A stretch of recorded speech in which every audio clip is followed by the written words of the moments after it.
Sharp கருடாவோட micro வீடர்னு சொல்லுவோம் இதை.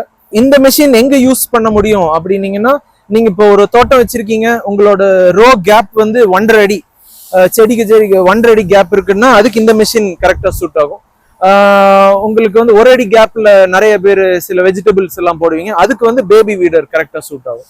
இன்ஜின்ஸ்ல fit பண்ணி இருக்கிறது எல்லாம் பாத்தீங்கன்னா, பேபி வீடர்ல வந்து 43cc 2 ஸ்ட்ரோக் இன்ஜின் வரும்.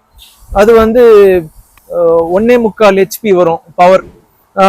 மைக்ரோ வீடர்ல வந்து 52cc 2 ஸ்ட்ரோக் இன்ஜின் ஃபிட் பண்ணியிருக்கோம். இது வந்து ஒரு 2 HPக்கு மேல வரும் பவர். இந்த மெஷின்லயே வந்து உங்களுக்கு 4 ஸ்ட்ரோக் இன்ஜின் வேணாலும் ஃபிட் பண்ணி தரலாம். 4 ஸ்ட்ரோக்ல வந்து ஹாண்டா இன்ஜின் வேணாலும் ஃபிட் பண்ணி தரலாம். அது எல்லாமே உங்களோட விருப்பத்தைப்படி நம்ம பண்ணி தரோம். கத்தி வந்து ஸ்ப்ரிங் ஸ்டீலால செஞ்ச கத்தி. இது வந்து ஹேண்ட்மேட் கத்தி.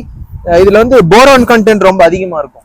ஸோ அதனால அதிகம் தேயாது. இது ஜஸ்ட் உங்களோட டிராக்டர் ரோட்டோவேட்டர் பிளேட்ஸ் எல்லாம் எப்படி பண்றாங்களோ அதே மெத்தட்ல தான் இந்த பிளேடும் பண்றோம். நம்ம யூஸ் பண்ற கீர் பாக்ஸ் இதுதான். இது வந்து ஆயில் ஃபில். ஸோ இங்க இருக்கு, இது நீங்க ஓபன் பண்ணீங்கன்னா உள்ள ஆயில் ஊத்திக்கலாம். இதுவும் வேர்ம் அண்ட் வேர்ம் வீல் தான். பட் இதுல என்னன்னா, இது வந்து சிந்தட்டிக் ஆயில் ஃபில்ட். அதனால இதோட லைஃப் டைம் வந்து ரொம்ப ரொம்ப அதிகம். இங்க பாருங்க, ஃப்ரிக்ஷனே இருக்காது கையில சுத்தி பாத்தீங்கன்னா.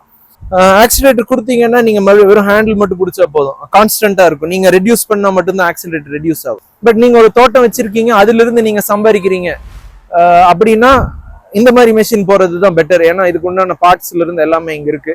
இது ரிலையபிலிட்டி எல்லாமே ரொம்ப அதிகம். ஸோ நீங்க சூஸ் பண்ணிக்கிறது தான்.